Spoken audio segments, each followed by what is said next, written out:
ചെയ്തുകൊണ്ടിരുന്ന ഒരു സ്ഥലമാണ്. അവിടെ ഇപ്പോൾ വലിയ പ്രതിസന്ധിയാണ്. ഒരു ടൂറിസം സ്ഥലങ്ങളൊന്നും തുറക്കാൻ കഴിയാത്ത ഒരു സാഹചര്യം ഉണ്ടായിരിക്കുന്നു. അപ്പോൾ അതേക്കുറിച്ച് ചില ആകാംക്ഷകൾ അതിൻ്റെ അസോസിയേഷൻ്റെ പ്രവർത്തകർക്കുണ്ട്. ഇപ്പം അതിൻ്റെ സെക്രട്ടറി തന്നെ നമ്മളോടൊപ്പം ചേരുകയാണ്. എന്താണ് ഒരു ഇൻഡസ്ട്രി എന്നുള്ള നിലയ്ക്ക് നിങ്ങൾ ഫേസ് ചെയ്യുന്ന പ്രോബ്ലം എന്താണ്?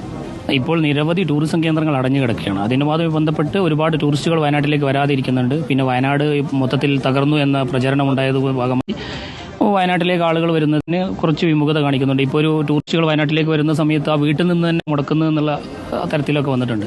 ഇതുമായി ബന്ധപ്പെട്ട് ജീവിക്കുന്ന ഉപജീവനം കഴിയുന്ന ഒരുപാട് ആളുകൾ പ്രതിസന്ധിയിലാണ്. ഈ ചെറുകിട കച്ചവടക്കാർ മുതൽ വൻകിട ആളുകൾ വരെയുള്ള തൊഴിലാളികളടക്കം പ്രതിസന്ധിയിലാണ് ഇപ്പോൾ ഉള്ളത്. ഇപ്പോൾ കേരളത്തിൽ തന്നെ നോക്കൂ, വയനാട്ടിൽ പിന്നെ ഇപ്പോൾ ഒരു തിരുവനന്തപുരത്തു നിന്നുള്ള ആളുകൾ, ഇപ്പോൾ താങ്കൾ പറഞ്ഞത് തിരുവനന്തപുരത്തിരിക്കുന്നവരാണെങ്കിലും അല്ലെങ്കിൽ ഇടുക്കിയിലുള്ളവരാണെങ്കിലും കോട്ടയത്തുള്ളവരാണെങ്കിലും വയനാട്ടിലേക്ക് വരണമെന്ന് ചോദിക്കുമ്പോഴത്തേക്ക് ഒരു പ്രശ്നമാണ് അവർക്ക്. അപ്പോൾ നമുക്ക് ഈ ആഭ്യന്തര ടൂറിസം തന്നെ ഒരു പ്രതിസന്ധിയിലായിരിക്കുന്ന ഒരു സാഹചര്യമുണ്ട് അല്ലേ? എന്താണ് ഇപ്പോഴത്തെ സ്ഥിതി എന്ന് പറഞ്ഞാൽ ഞാനൊരു ടൂർ ഓപ്പറേറ്ററാണ്. അപ്പം പഴയ ഉണ്ടായിരുന്ന ഫ്ലോ ഇപ്പം ഇല്ല. അപ്പം ഞങ്ങളുടെയൊക്കെ എൻ്റെയൊക്കെ മെയിൻ വരുമാന മാർഗ്ഗം എന്ന് പറഞ്ഞത് വയനാട് ടൂറിസം. ഇത് വെച്ചിട്ട് ജീവിക്കുന്നവരാണ് നമ്മൾ.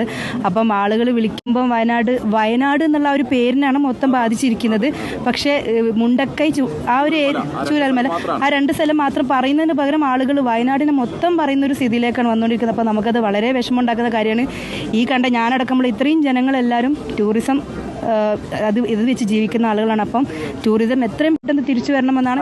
എങ്ങനെയാണ് ഒരു ഡൗൺഫോൾ എങ്ങനെയാണ് വലിയ രീതിയിൽ? ഇപ്പം എനിക്ക് ബുക്കിങ്ങിന്റെ എൻക്വയറീസ് കുറഞ്ഞ്, മറ്റേത് ഒരു ഡെയിലി നമുക്ക് ഒരു അത്രയും റൂംസ് കയറുന്നതാണ്. അപ്പോൾ ബുക്കിങ്ങിന്റെ എൻക്വയറിയുടെ ഫ്ലോ ഒരു കുറഞ്ഞു പോയി. കോൾസ് തന്നെ വരുന്നില്ല. അപ്പം തന്നെ നമുക്ക് മനസ്സിലാവാമല്ലോ. ഇതാണ് ഇപ്പോൾ നമുക്ക് മെയിനായിട്ട് മനസ്സിലാവും. പിന്നെ ആളുകൾ ഇപ്പം ഈ പറഞ്ഞ പോലെ ബാണാസുര ഡാം, കാരപ്പുഴ ഡാം ഇതൊക്കെ കുറച്ച് ഡൗൺ ആയിട്ട് കിടക്കുന്നത്, ഓപ്പൺ ചെയ്തില്ല. ഇപ്പോഴാണ് റീസെന്റ് ഓപ്പൺ ആയത്. പക്ഷെ എന്നിട്ടും ആളുകൾ വരാനും മടിക്കുന്നുണ്ട്. തീർച്ചയായും ഞങ്ങൾ മിനിസ്ട്രി ലെവലിലും മറ്റുള്ള കാര്യങ്ങളും ഞങ്ങൾ സർക്കാരിലേക്ക് അറിയിച്ചിട്ടുണ്ട്. നമ്മളെ ടൂറിസം മിനിസ്റ്ററായിട്ടും നമ്മുടെ 26-ന് മീറ്റിംഗ് വിളിച്ചിട്ടുണ്ട് ടൂറിസം മിനിസ്റ്റർ. അതുമായി ബന്ധപ്പെട്ട് ഞങ്ങൾ ചർച്ചയ്ക്ക് പോയിട്ടുണ്ട്. നമ്മുടെ ഇവിടുത്തെ ടൂറിസം ഡയറക്ടറോട് കാര്യങ്ങൾ അവതരിപ്പിച്ചിട്ടുണ്ട്. നമ്മൾ നിവേദനങ്ങൾ കൊടുക്കുകയും ചെയ്തിട്ടുണ്ട്. കളക്ടർ അടക്കമുള്ള ആളുകൾക്ക് ഞങ്ങളുടെ എല്ലാ ഡീറ്റെയിലും കൊടുത്തിട്ടുണ്ട്. വയനാടിൻ്റെ പ്രതിസന്ധി പരിഹരിക്കുന്നതിന് വേണ്ടിയുള്ള അടിയന്തരമായ ഇടപെടലുകൾ ഉണ്ടായിട്ടില്ലെങ്കിൽ ഇതുമായി ഉപജീവനമാർഗ്ഗമായിരിക്കുന്ന ആളുകൾക്ക് ഒരുപാട് ബുദ്ധിമുട്ടാണെന്നുള്ള രീതിയിൽ. കൂടാതെ ചൂരൽമല ദുരന്തത്തിൽപ്പെട്ട ആളുകൾക്ക് ടൂറിസവുമായി നടക്കുന്ന പ്രോപ്പർട്ടികളിൽ വയനാട്ടിലെ റിസോർട്ടുകൾ, ഹോട്ടലുകളിലൊക്കെ ചൂരൽമല ദുരന്തത്തിൽപ്പെട്ട ആളുകൾക്ക് ഞങ്ങൾ ജോലി നൽകാൻ തയ്യാറാണെന്നുള്ള കാര്യങ്ങളും അറിയിച്ചിട്ടുണ്ട്. അത് സാറ് ചാനലിൽ കൂടെ അറിയിക്കുകയാണെങ്കിൽ അവിടെ ഒരുപാട് ആളുകൾ ജോലിയില്ലാതെ ബുദ്ധിമുട്ടുന്നുണ്ട്.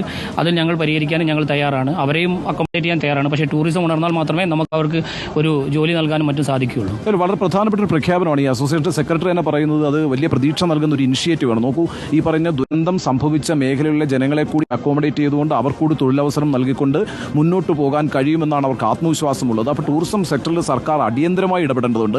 ഈ പറയുന്ന സ്ഥലങ്ങളെല്ലാം അടച്ചിടുന്നു എന്ന് പറയുന്നത് തെറ്റായൊരു പ്രവണതയാണ്. ഇനിയിപ്പോൾ അങ്ങനെ ഒരു വിഷമസ്ഥിതി യഥാർത്ഥത്തിലില്ല എന്ന് സർക്കാരിനും ബോധ്യമുണ്ട്, നാട്ടുകാർക്കും ബോധ്യമുണ്ട്. അപ്പോൾ ആ സ്ഥിതിക്ക് അത്തരത്തിൽ ഇവരൊക്കെ എടുക്കുന്ന ആ ഇനിഷ്യേറ്റീവിനെ ഒരു പിന്തുണ സർക്കാരിൻ്റെ ഭാഗത്ത് നിന്ന് നിശ്ചയമായും ഉണ്ടായിട്ടുണ്ട്. അതുപോലെ തന്നെ ഈ കൃഷി എന്ന് പറയുന്നത് ഇപ്പം ഒരു പ്രധാനപ്പെട്ട വരുമാന മാർഗ്ഗമായിട്ട് കാണുന്നില്ലല്ലേ വയനാട്ടുകാർ? ടൂറിസമാണ് ഇപ്പോൾ ഒരു പ്രധാനപ്പെട്ട ഇൻഡസ്ട്രി അല്ലേ? പണ്ട് കാലങ്ങളിൽ വയനാട്ടിൽ ഏറ്റവും കൂടുതൽ കൃഷിയായിരുന്നു. ഇപ്പം എല്ലാവരും ടൂറിസത്തിലേക്ക് മാറിയിട്ടുണ്ട്. അപ്പോൾ ടൂറിസത്തിലെ എല്ലാ എക്കോ സ്പോട്ടുകളും കാര്യങ്ങളും എത്രയും പെട്ടെന്ന് ഓപ്പൺ ചെയ്ത് നമ്മുടെ പഴയ വയനാടിനെ, അതായത് പഴയ വയനാട്ടിലെ ടൂറിസം എങ്ങനെയൊക്കെയാണോ ഉള്ളത് അതേപോലെ തിരിച്ചു കൊണ്ടുവരാൻ എല്ലാവരും വേണ്ടിയിട്ട് സർക്കാരൊക്കെ എത്രയും പെട്ടെന്ന് എല്ലാ എക്കോ സ്പോട്ടുകളും കാര്യങ്ങളൊക്കെ ഓപ്പൺ ചെയ്തിട്ട് വീണ്ടും പഴയ വയനാട് ടൂറിസത്തിനെ നിലവിലേക്ക് കൊണ്ടുവരണമെന്നാണ് ഞങ്ങൾ വയനാട് ടൂറിസം അസോസിയേഷൻ എന്നുള്ള രീതിയിൽ പറയാനുള്ളത്. ഈ അസോസിയേഷൻ്റെ പ്രവർത്തകരെ കണ്ടാൽ തന്നെ അറിയാം, നിങ്ങൾക്ക് വളരെ യങ്സ്റ്റേഴ്സ് ആയിട്ടുള്ള ആളുകളാണ്. അവരുടെ ഒരു ജീവിതം മുന്നോട്ട് കൊണ്ടുപോകുന്നതിൻ്റെ ഭാഗമായി വയനാടിൻ്റെ ടൂറിസത്തിൻ്റെ ഒരു പൊട്ടൻഷ്യൽ മനസ്സിലാക്കിക്കൊണ്ട് അതിനുവേണ്ടി ശ്രമിക്കുന്നു. അങ്ങനെ ഈ മേഖലയിലേക്ക് പുതിയ തലമുറ കടന്നു വരുന്നു എന്നുള്ളത് വളരെ ആശ്വാസകരമായിട്ടുള്ള കാര്യമാണ്, പ്രതീക്ഷ നൽകുന്ന കാര്യമാണ്. അപ്പോൾ അങ്ങനെയുള്ളൊരു സ്ഥലത്ത് വലിയ ഇനിഷ്യേറ്റീവ് ഈ പറയുന്ന രീതിയിൽ